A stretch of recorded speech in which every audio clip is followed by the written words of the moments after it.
Dajmo, fante, tukaj prišla direktorica firme DAK, vi poznate jo, bili smo že v tej firmi, predavanje bo o etiki, delovni etiki, tako da prosim, dajte poskušati. Še enkrat lepo pozdravljeni. Slišali, kot že veste, sem Mojna Andrašič, direktorica podjetja DAK Koper. Smo se spoznali januarja, ko ste bili pri nas na obisku. In o našem podjetju najbrž že nekaj veste, ker sem vam že takrat nekaj predstavila. Tudi mislim, da že veste, kakšne zaposlitve so pri nas možne. In sicer je možno delati kot reskalec, roder, strugar, ordjar, brusilec, programer, konstrukter in tako dalje. Vse te poklice najbrž še poznate, ne, iz šole. Ste seznanjeni, ne? Danes vam bom na kratko predavala o delovni etiki in sicer bomo pogledali malček naslednje teme. Torej, kaj delodajalec pričakuje od zaposlenega? Torej, ogledali si bomo, katere so obveznosti, dolžnosti in pravice zaposlenega, kako poteka izbor kandidatov za zaposlitev na delovno mesto.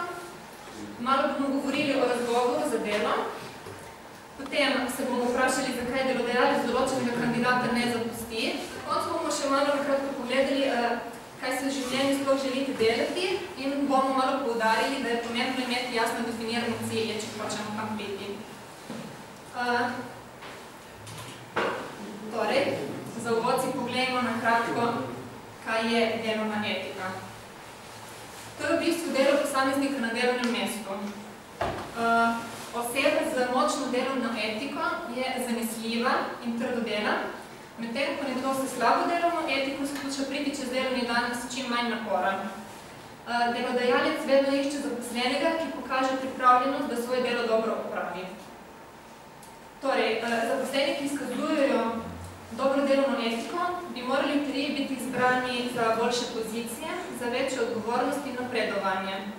Delavci, ki pa ne izkažejo dobre delovne etike, so tisti, ki v podjetju pač ne prinesijo neke poštene vrednosti za plačo, katero prejmejo od delodajalca, ter ne bi smeli zasedati poziciji, na kateri se zahteva določena večja odgovornost. Torej, če imate slabo delovno etiko, jo lahko tudi izboljšate, tako da ocenite svoj sedanji odnos do dela in določite način, s katerim boste pokazali večjo angažiranost do dela.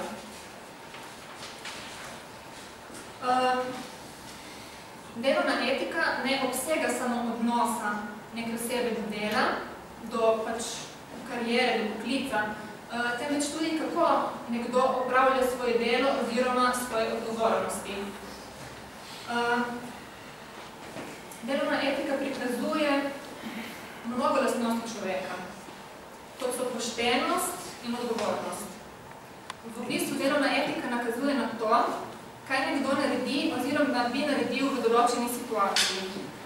Najprej se treba vprašati, kaj je prav in kaj je sprejemljivo napram tistemu, kar je narobe in nepošteno. V zadnjih nekaj letih, se ste že vsi tudi opazili, smo bili priča primerom podjetij, čigar delovna in poslovna etika je precej slabotna in ima tudi slabo vpliv na druge.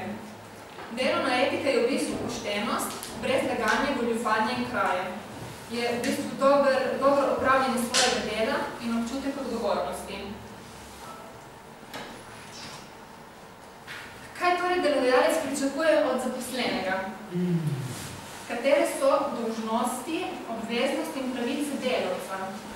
Katere so dolžnosti delodajalca? Veste že kaj o temu? Da mi plačuje redno.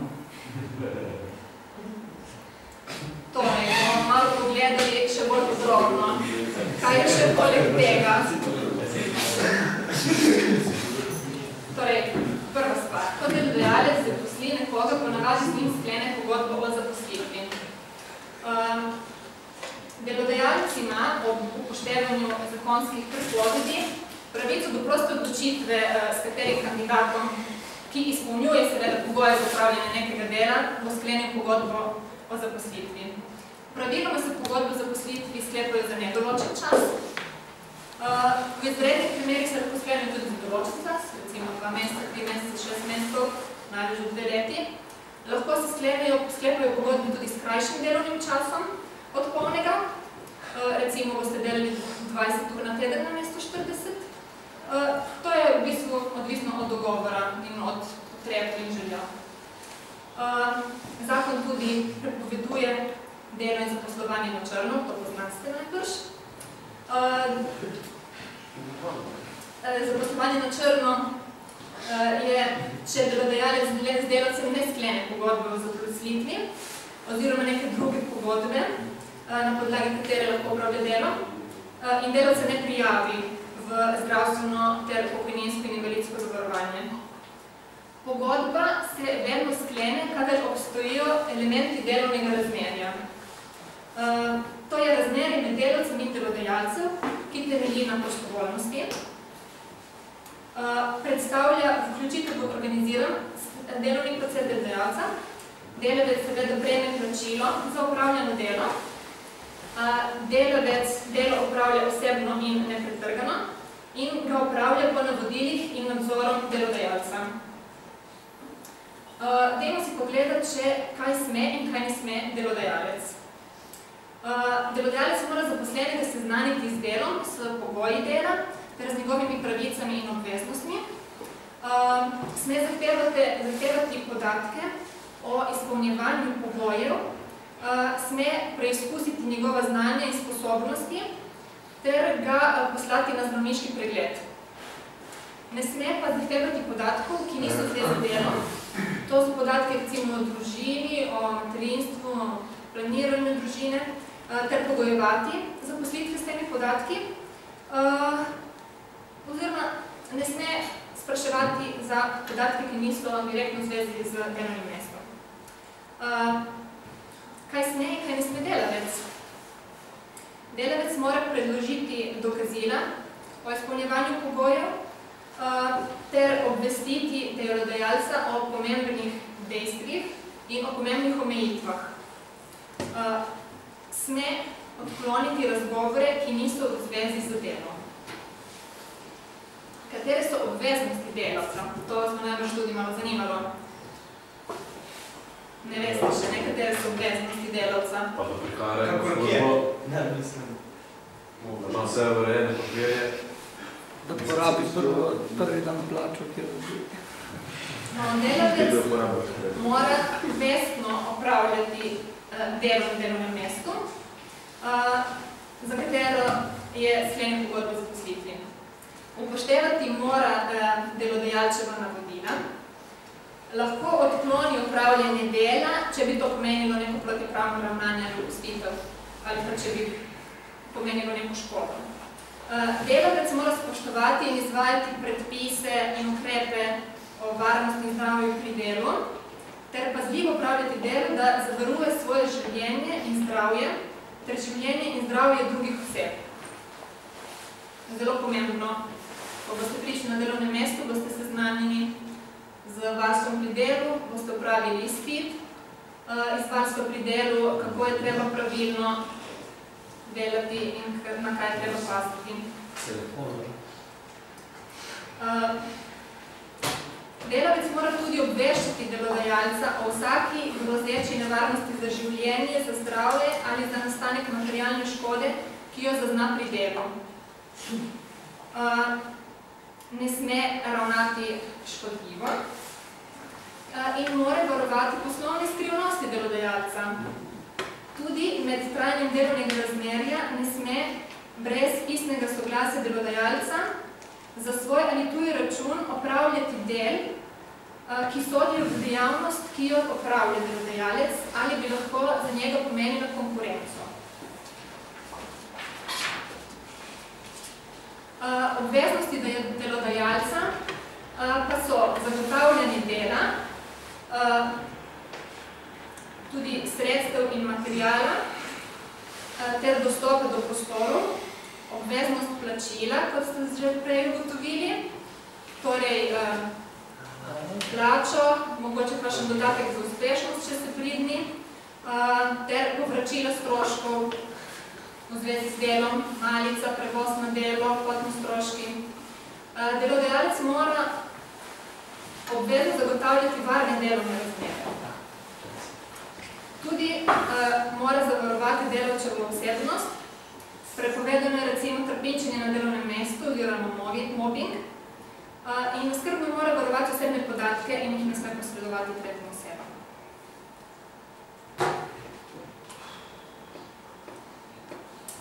Gremo na naslednjo točko. Mogoče vam so bolj zanimivo. Katere lastnosti so željene pri zaposlenemu? To je odvisno od tega, kaj želi delodajalec. Ponavadi so te lastnosti naslednje. Dobra delovna etika, torej pripravljenost trdo delati,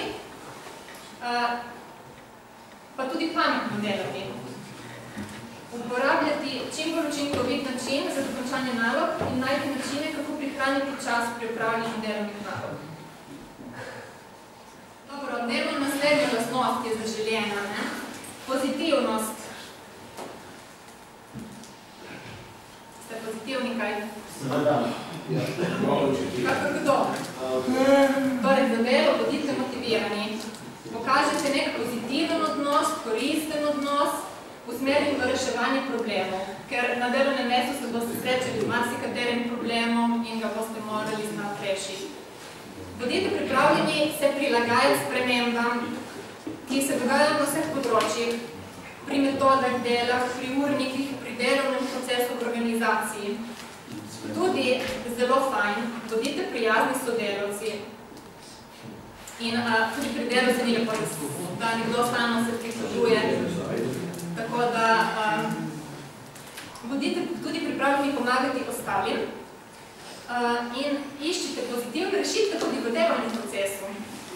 Torej, ne obupajte o prvi oviri, ki se vam prikaže na poti. Poskusite večkrat, dokler vam uspe.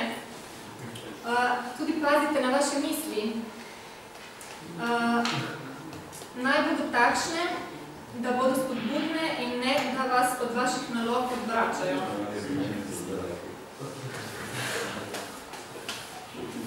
Naslednja zaželjena lastnost je točnost.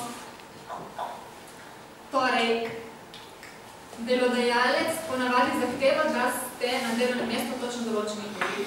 Zjutraj ponavadi. Torej, pojdite na delo pravočasno vsak dan. Če pridete na delo pozno, slabo začnete svoj delovni dan in tudi ostalim kažete, da svojemu delu niste čisto predani. Upoštevajte dejavnike jutranje, kot so promet, vreme in ostali osebni opravki, tako da pojdite od doma dovolj zgodaj, da boste na delo prispeli pa pravočasno. Če ne morate priti na delo, obvezno takoj obvestite delodajalca, vendar najkasneje 2 uri po pričetku delovnega časa. V primeru upravičenega izostanka dela zaradi bolezni, morate dostaviti delodajalcu bolniški list najkasneje do 5. dne v mesecu za pretekli mesec, sicer se šteje, da ste bili neupravičeno odsotni od dela. Pa tudi pazite, da ne izkoriščate bolniške, ker bolniška je namenjena za bolezen in ne počitnicam ali drugim opravkom. Torej, kako zaposleni izkorišča svoj delovni čas, pove dosti o njegovi delovni etiki.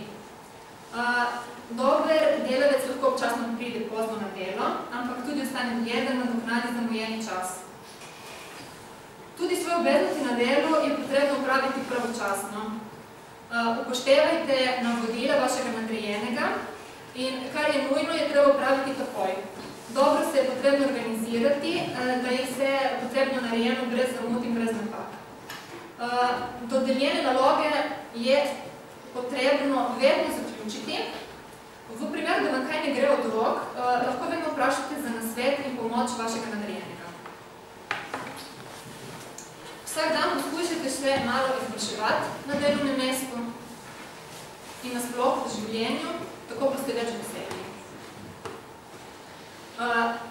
Tudi pri delu nikoli ne odlašajte. Naredite tisto, kar je treba narediti in to takoj, ne zavlačujte. Ponavadi ljudje se zaključujejo zaradi različnih razlogov. Ponavadi je lahko naloga neprijetna, pa tudi odlašamo zaradi raznih strahov, bojimo se, da nas bodo drugi ocenjevali ali pa da bomo naredili napako. To je treba premagati.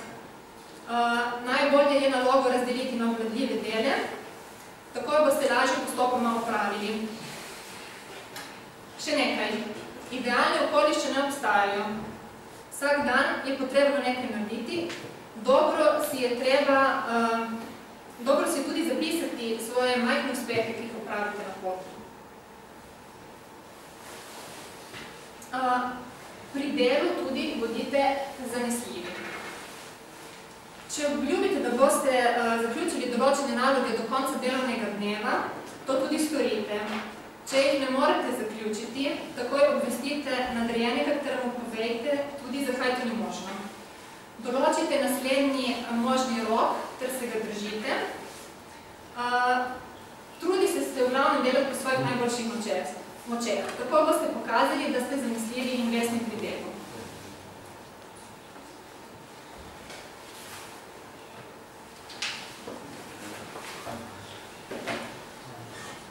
Torej, na delovnem mestu je potrebno biti 100% zbrani in misliti samo na delo.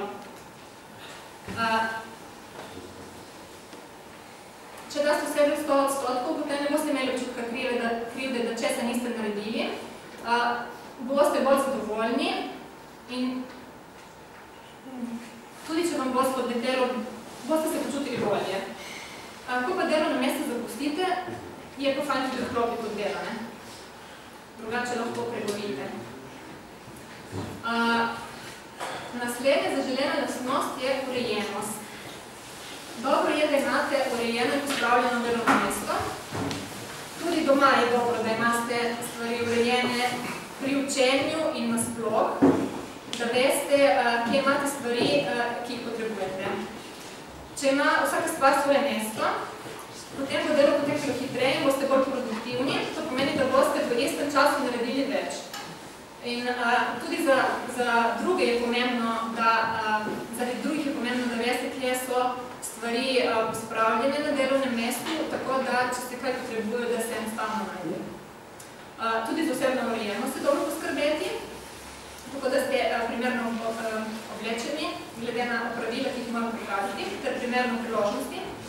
Recimo, če imate pomemben sestanek ali pa recimo razgovor za delo, je treba primerno poskrbeti za svojo podobo, tako da naredite dober vtis. Gremo naprej na produktivnost.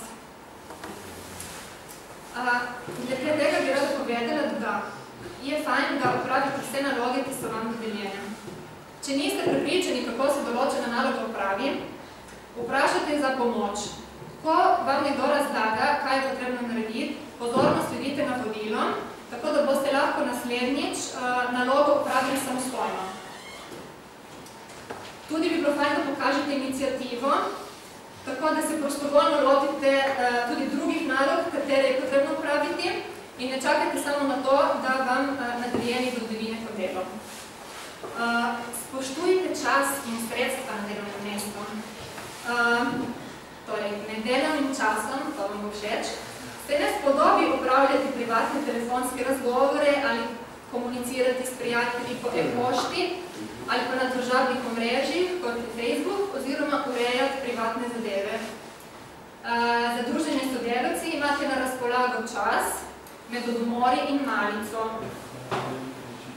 Ko ste na delovnem mestu, bodite osredotočeni na svoje delo. Primerno se oblecite za delo in sicer imeti morate zaščitno opremo po navadi, če recimo vzamemo naš primer. Delovne čevlje, delovno obleko, očala, rokavice po potrebi, to vam zagotovi delodajalec.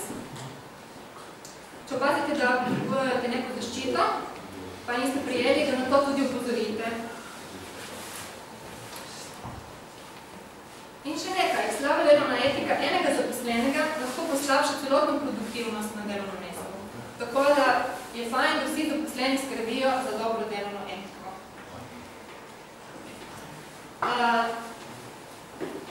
Bodite pošteni in taki, da vam delodajalec lahko zaupa. Tako boste počasi lahko dobili tudi kakšno zahtevnejše naloge v delo in boste lažje napredovali. Ni lepo, da lažete ali pa da goljufate. Tudi prevzemite odgovornost za svoje napake in jih raje ne pripisujte drugim sodelavcem, ker boste tako samo razjezili delodajalca in pokvarili odnos s sodelavci.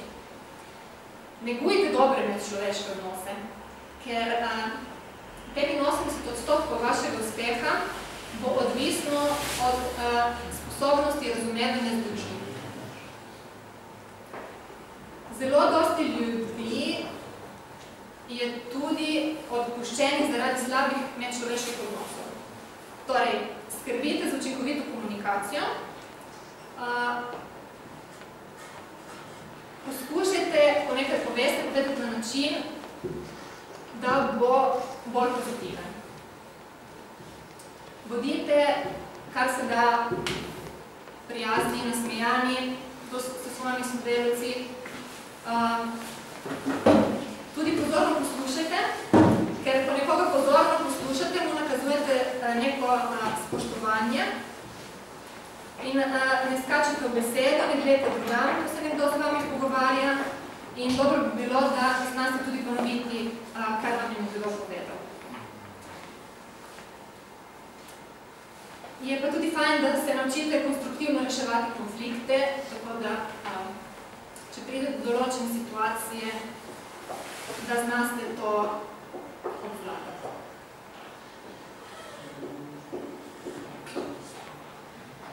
Uspešni ljudje, uspešni zaposleni imajo tudi dobre jutranje navade. Sicer ne ostavljajo zadnjo minuto, potrebno je poskrbeti zjutraj za dober zajtrk, tako da imate nekaj energije za čez dan, za čez dopoldne vsaj. Fajn je tudi malo zjutraj potelovaditi, tako da se prebudite, da prebudite telo. In ta ritem, ki ga boste vzpostavili zjutraj, vas bo spremljal še čez cel dan.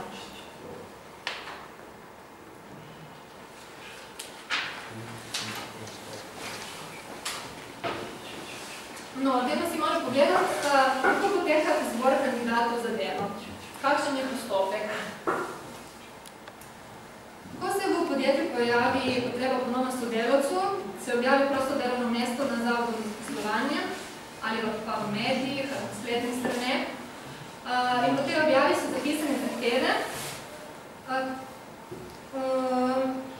ki so v skladu z zahtevami, ki so napisane v aktu o sistemizaciji delovnih mest. Na objavljeni razpis kandidati pošiljajo svoje vloge v roku, ki je določen v razpisu, ali v pisni, ali v elektronski obliki, ali pa pokličejo za razgovor, odvisno. V podjetju prispele vloge analiziramo, opravimo prvo selekcijo glede na izpolnjevanje osnovnih pogojev. To je glede na izobrazbo, na delovne izkušnje in na dodatna znanja, ki ga ima kandidat. Ko imamo kandidata selekcioniranih, povabimo na razgovor, ki poteka ponavadi na sedežu podjetja in kjer sodelujejo vodilni delavci.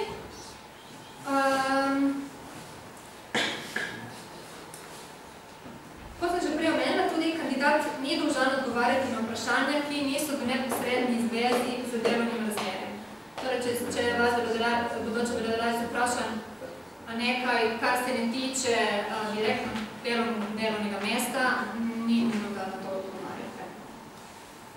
Glede na pridobljene informacije, delodajalec oblikuje seznam kandidatov, ki bi najbolje ustrezal delovnemu mestu. In na končni pogovor povabimo izbranega kandidata, kjer ta dobi vodila glede tega, kar je še potrebno upraviti, torej zdravniškega pregleda, dobi osnutek pogodbe o zaposlitvi in se dogovorimo o pričetku dela.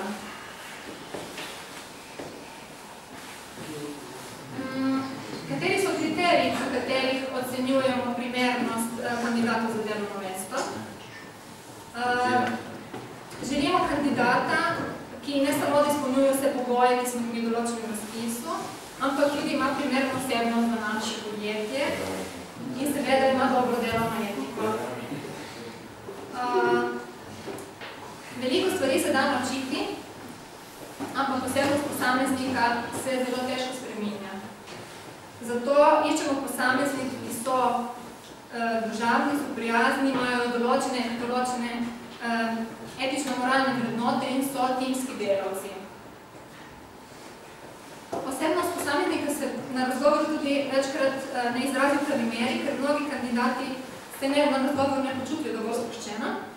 Naša želja je, da so kandidati na razgovoru čim bolj sproščeni in da se že na začetku pokažejo v pravi luči.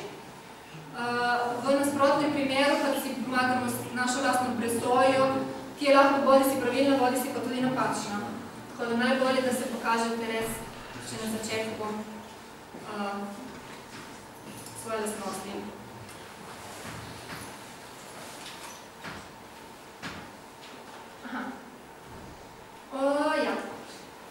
Ko pridete na razgovor, je dobro, da upoštevate še določene zadeve. Pred razgovorom se je dobro pozanimati o podjetju, čim se podjetje ukvarja, kaj proizvaja.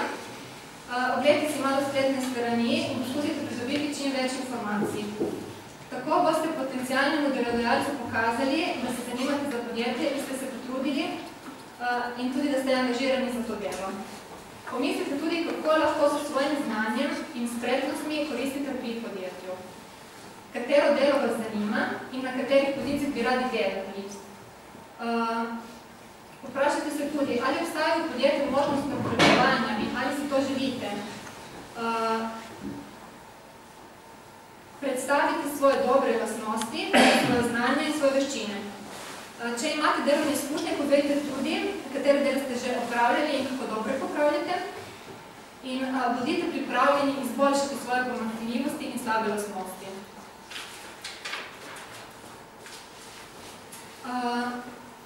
Bodoči delodajalec vas bo najverjetneje vprašal različna vprašanja.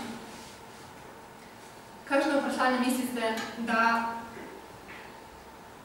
sprašuje delodajalec na razgovoru? Kje si delal prej? Če si delal? Še kaj?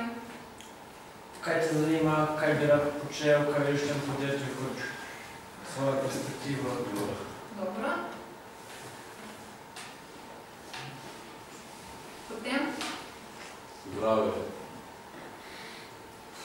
Ja, če imaš še bata, lahko si lahko slep, lahko nimaš še na noge, ne vem. Ja, seveda, to so določene omejitve, na katere treba delodajalcu upozoriti. Seveda, ker potem je treba delovno mesto prilagoditi takšnim sebi. Najbrž bo tudi vprašal, kakšno izobrazbo imate. Mogoče tudi, kakšen je bil vaš uspeh v šoli. Je pomembno to. Uspeh v šoli, po mojem, se ga niti ne tiče, ne? Kaj da ne? Ja, končno sprečeval. Zakaj bi sprečeval, ne? To so to naše srednje podatke. Uspeh. Je. Vsebno podatke uspeh v šoli. Ja, uspeh ne. Zaključek ne, ampak uspeh pa je. Kako zaključek? Pač zaključek sprečeval, matura in pač kakoli je, ne? Pa kaj uspeh, nimaš zdaj, ti nimaš ocene uspeha. Tam samo na maturi uspeh. Ja, to sem mislim. Ja. Na koncu šole, ne? Nasplošno, ne? Tudi vaš uspeh v šoli nekaj pove o vas. Kako ste bili pridni v šoli? To ni rečeno, kaj? Če si ti dober v praksi, kaj ti je? Ti veš dela? Torej, pomembno je, da na vprašanja tiste, ki vas bo spraševal, odgovarjate iskreno, ker laž ima kratke noge in kaj kmalu bo delodajalec ugotovil, da ste na razgovor pretiravali o svojem znanju in o svojih spretnostih. To bo pokazalo, da niste pošteni in da skrbite samo za lastno korist in ne bo se dobro končalo. Zakaj delodajalec določenega kandidata na koncu ne zaposli? če ne izpolnjujete pogojev, ki so zahtevani za opravljanje dela, se pri nas zgodi, da vas ne bojo zaposlili. Mogoče nimate prave osebnosti, ki se sklada s kulturo podjetja, nimate potrebnih izkušenj in znanj, ali pa tudi ne pokažete zanimanja za delo in angažiranosti. Včasih se zgodi tudi, da nekdo naredi slab prvi vtis, ker recimo ima težave pri komuniciranju ali pa imate slabo napisan življenjepis in se ne zna se dobro predstaviti. Pri pripravi življenjepisa bodite pozorni, napišite ga tako, kot je treba, predstavite se prav, malo trenirajte, preden greste na razgovor, da boste se malo navadili komunicirati.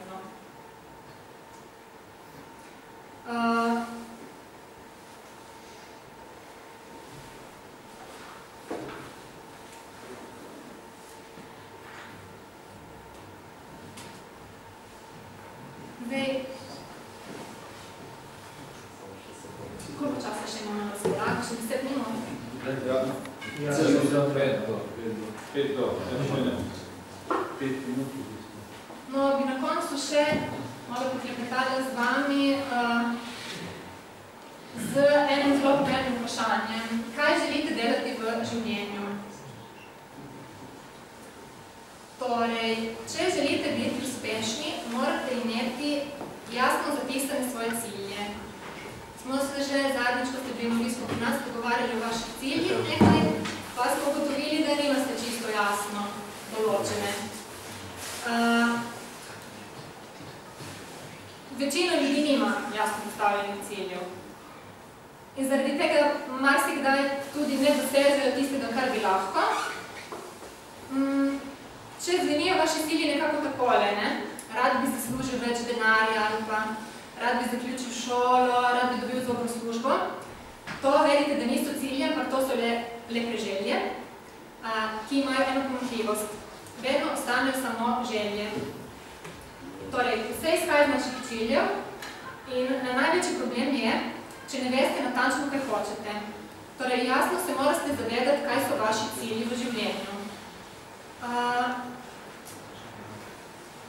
Večina ljudi misli, da vejo postavljati cilje, pa ne ve.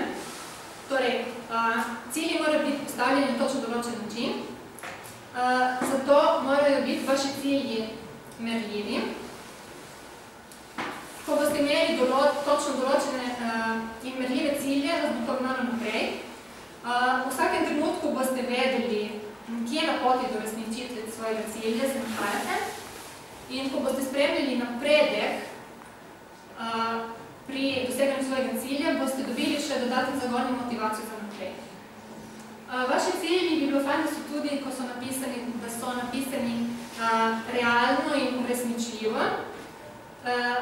Lahko si postavljate visoke cilje, samo naj bodo uresničljivi. In tudi morate verjeti vanje in si zaupati, da jih lahko dosežete. Morajo predstavljati nekaj, kar si resnično želite doseči in se jih morajo jemati tudi z vašimi vrednotami. Fajn, da so tudi časovno opredeljeni, to pomeni, nek cilj boste dosegli do takrat in takrat.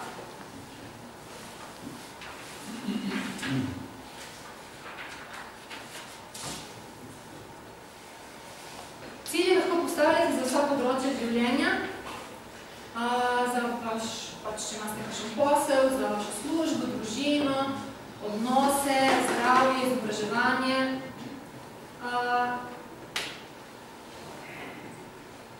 Najprej je fajn, da si postavite dolgoročne cilje, to pomeni, kaj bi radi dosegli v roku 5 ali 10 let, in potem naprej lahko določite letne, mesečne in tedenske cilje. Če je vaš cilj kompleksen, zakompliciran, je fajn, da ga razdelite na majhne koščke, tako bojo postaviti majhni cilji lažje dosegljivi. In še nekaj, vi sami ste odgovorni za doseganje vaših ciljev, tako da sprejmite 100% odgovornost. Se nima smisla izgovarjati na druge, ampak prevzemite odgovornost.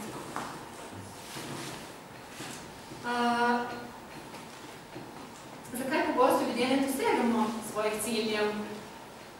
Ker si zastavljamo visoke cilje. Tudi. Pomembno je tudi, kako si razlagamo tisto, kar se dogaja okoli nas. Kako interpretiramo določene neuspehe, ko nam nekaj spodleti in tako dalje. Če boste najdli malo boljši način, malo bolj pozitiven način z interpretacijo, boste tudi lažje dosegali svoje cilje. Neuspehi na poti vas ne smejo ustaviti. Poleg tega ljudje ponavadi gojijo negativna čustva do uspeha, do denarja in do bogatstva. Negativna čustva nas odvračajo od naših ciljev in tudi naše vrednote nas včasih odvračajo od ciljev, zato je treba vsake toliko razmisliti o svojih vrednotah in jih posodobiti, če se, da so se spremenili. Omejujejo nas tudi lastne prepričanja, da nismo dovolj dobri, da nismo sposobni, da nismo pametni, da nimamo dovolj denarja, to sigurno poznate. To so nevidne verige, ki jih je potrebno pretrgati. Mogoče so vam ta prepričanja odcepili vaši starši, učitelji, prijatelji, ni pa nujno, da je vse to, kar so vam odcepili, res. Pomembno je, da se preizkusite in verjemite vase in potem, ko boste videli, da vam ena stvar uspela, boste drugače začeli gledati nase. In na tem svetu se stalno dogajajo spremembe in se stalno potrebno učiti in se spostavljati novim znanjem. Ljudje tudi pogosto nasedajo mitu genija. To pomeni, da moraš biti genij, da nekaj znaš, da nekaj ustvariš. To ni res. Potrebno je trdno delo, vsaj 10 let trdnega dela, da postaneš genij na tvojem področju. Nobeni se ni rodil genij, vsi so morali trdno delo, da so nekaj dosegli. Vse pa se začne z akcijo, torej ne čakajte, da se bo karkoli zgodilo samo od sebe, ampak naredite prvi korak in prevzemite odgovornost.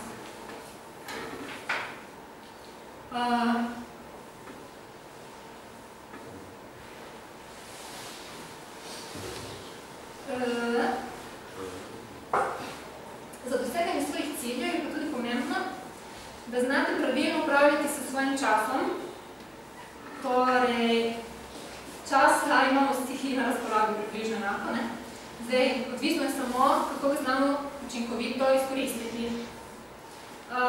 Kako znamo načrtovati in se organizirati, tako da izpolnimo najpomembnejše cilje, koliko hitro je to mogoče.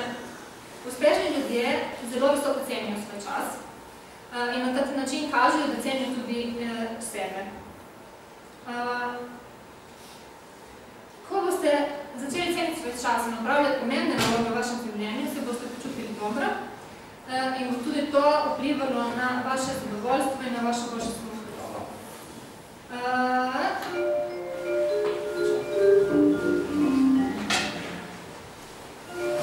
Pomembno je, da dobro tudi planirate svoje delo, svoj čas, ker brez enega spiska nalog, ki jih je potrebno praviti, lahko hitro pozabite, kaj je pomembno in potrebno storiti. Bodite samo disciplinirani. Če hočete doseči vaše cilje in kot sem rekla, ustrajate. In prevzemite odgovornost, vstopite v akcijo. Če imate neko željo, se možete boriti, da jo izpolnite. Hvala za pozornost. Hvala.